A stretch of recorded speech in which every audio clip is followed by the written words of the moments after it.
Today I'm going to cover the tuck press to handstand. So it's probably the least trained press, but one of the most beneficial, I think, to carry over to things like stool to presses, lower to planche, and then just strengthen the bottom section of your straddle press, your pike press. So it looks like this.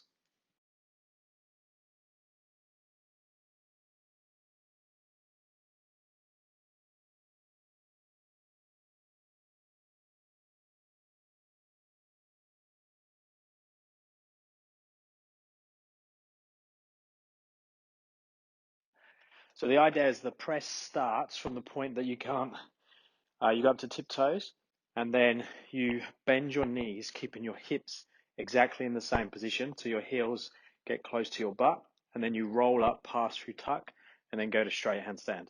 And then obviously reverse that back down again.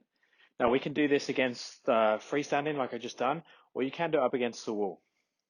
Now obviously the same as the other presses, we need to get really comfortable in this position. So flexibility, conditioning here.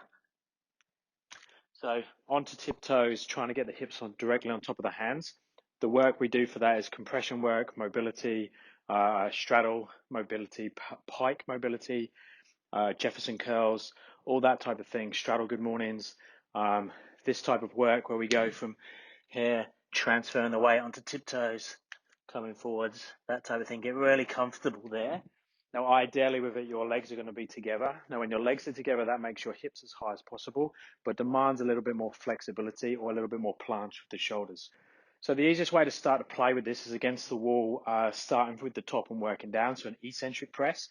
So I kick up to the wall. Now notice my hands are turned out sideways, and I'm just going to take everything against the wall. So I'm pushing as hard as I can into the wall, and then I'm going to come down.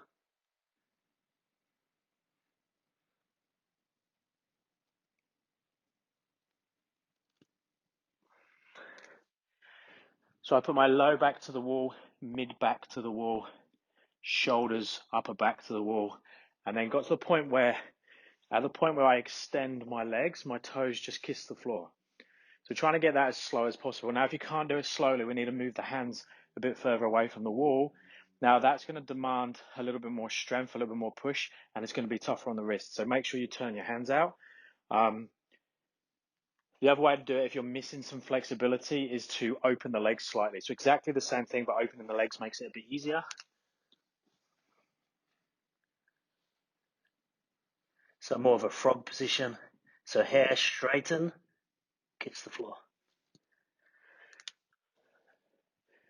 So once we're comfortable with that, we can do the same thing. But once we kiss the floor, we either hold, or if we have it, we'll try and bend the knees and come back up again.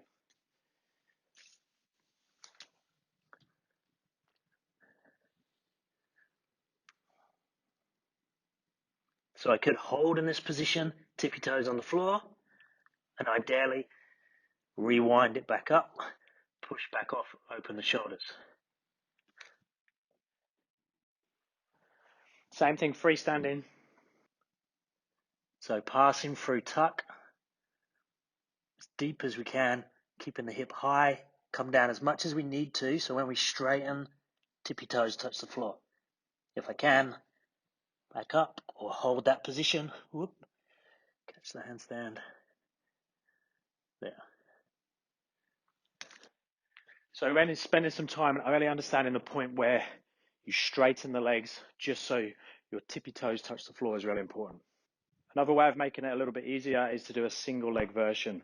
So we go exactly the same position, and then I just lift one leg,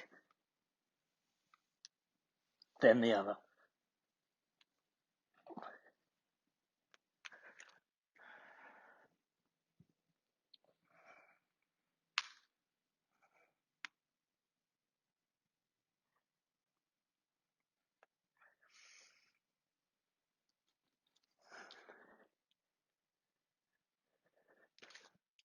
So that's the tuck press to handstand. Any questions, stick them in the comments below or send me a message.